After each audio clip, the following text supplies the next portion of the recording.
in response to the introduction of the 10 Years Equalities Act, I'm really personally really excited and proud that the DNA shares its birthday and its timings with the Equalities Act. I'd love to be able to say that's exactly what prompted us to surge on and exist as an organisation, but that's not entirely true. It's the inaction. It's the so many organisations not actually looking at the importance of even the DDA, the Disability Discrimination Act, not understanding what it compelled people to do. The Equalities Act was a refinement of that. It was in some ways so much more than just that, though. It was also a look at the social model and the idea that people have to anticipate the social barriers, to remove issues away from persons and people, and to not problematize their lives, but rather to look at what social barriers are preventing people engaging. The Equalities Act and its very spirit does exactly that. There are many really good stories of how that's come on over the last 10 years, but it's not enough. We're still seeing far too many cultures and organizations using a medicalized approach, problematizing people, almost acting as if they've done something very heroic by offering some reasonable adjustment, when that reasonable adjustment, at the very least, is compliant within law. And compliant is good. Of course it's good. But compliancy means you don't get sued. It doesn't mean you include. So truly honouring the spirit of anticipation and recognising the importance of what diversity brings to your organisations and how it enriches so many of the things that you can't always predict and see is exactly what the Equalities Act is designed to do. But it only works if people really honour it and are excited by the diversity of thought and the assets of lived experiences that are already around them. Ultimately, to see the real shift that we all want to take real pride in and unlock, and see so many people who have been masking far, far too long where they can, and hiding behind hidden differences and disabilities. To make this all work, of course, we're going to need technology. It plays a big role. But to make this really meaningful, it's not tech in isolation. There are no magic bullets. It is really about people connecting to people and the aspirations of those people. So in essence, you're going to need it's a human-centered approach to address a human-centered need. At DNA, we do it all the time, but our context is to say, look, what role does technology play as a tool to make sure there's equity and to make sure there is going to be a journey for better equality? It's not easy, and it's certainly not going to happen because of a gadget, but it does happen when people are using such technology to participate and engage and share their voices. In 10 years, with so many, here we are, 22,000 students, a team of over 120 people, all delivering heartfelt change. It's really hard to say there's one moment that says this was the one that sticks out.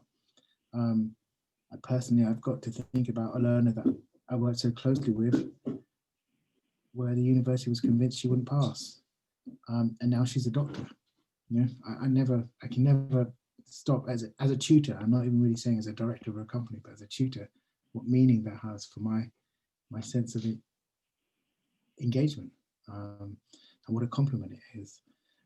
I think about Imperial University joining us in such a powerful journey to build an inclusive campus, and one that anticipates that certain cultures and certain people from different neurodivergent backgrounds don't always engage, particularly from different Chinese and Indian backgrounds, and how we built such a structure to get the participation better and the assistive technology available, even without a DSA.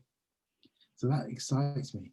The same goes for Cambridge and international students benefiting from DNA's work with assistive technology, and knowing that they don't benefit from a DSA easily or access one easily, but they certainly benefit from a culture of inclusion.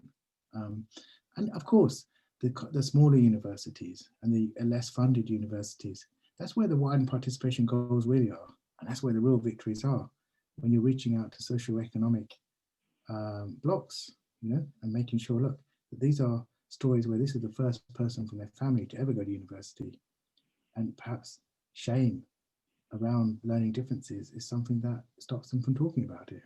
And yet here they are celebrating it because they've got a degree and learned the wonder of it. So many stories.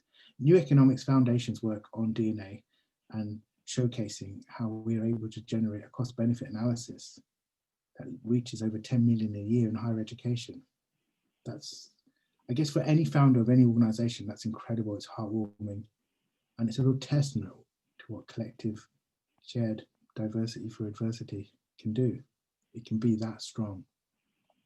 And I guess the ongoing work that we're doing every day, trying to support frontline anti-homeless workers and supporting those living rough or sofa sleeping, and have yet to even come to terms with knowing how to access a diagnosis for support, and yet are living the daily impacts every day, and how that's exacerbated through the global pandemic.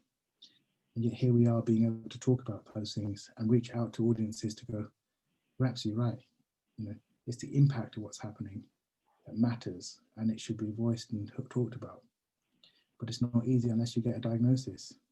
And all too often, all too many of us, myself included, very rarely able to know how to access a diagnosis for support until we were at higher education. So it's kind of like desperately needing a pair of crutches, but knowing you'll only ever get them if you're able to complete the London Marathon. It's tough stuff, and yet DNA is able to reach those spaces earlier and much quicker and play such a good role in intervention and support and early celebration. So I think in those 10 years, there's so many stories, and they change in the moments that we reach each other and reach our own personal thoughts on values on this. But I'm really glad that so much of it has gone into our story over the last 10 years.